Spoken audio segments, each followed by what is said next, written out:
Oh, definitely. Yeah, definitely. 100 fucking percent. Yeah. 100% with you here.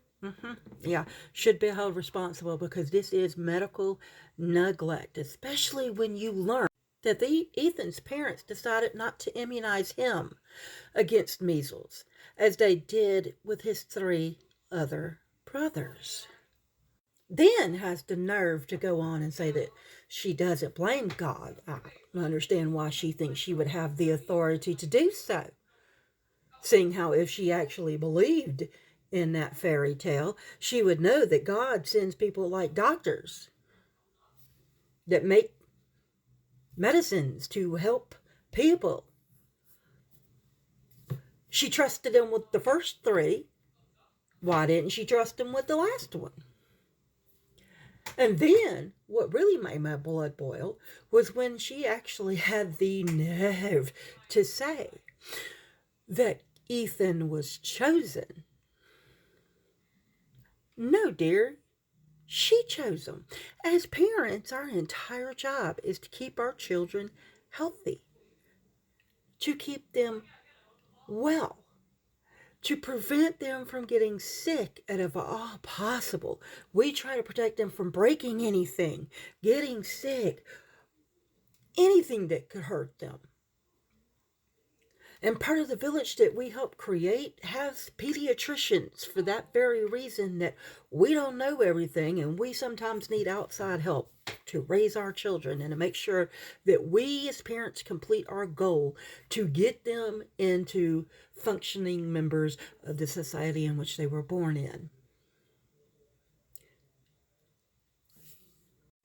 This woman, this family premeditated, took steps to make sure that their youngest wasn't as protected as his three older brothers, two of which contracted breakthrough infections, but they're fine because the vaccine did its job.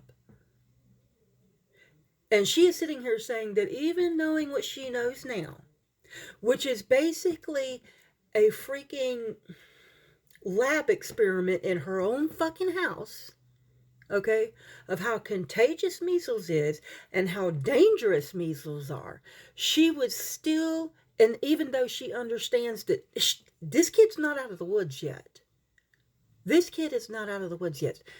This kid will not be out of the woods for decades after this, because there are things that can pop up a decade or so later.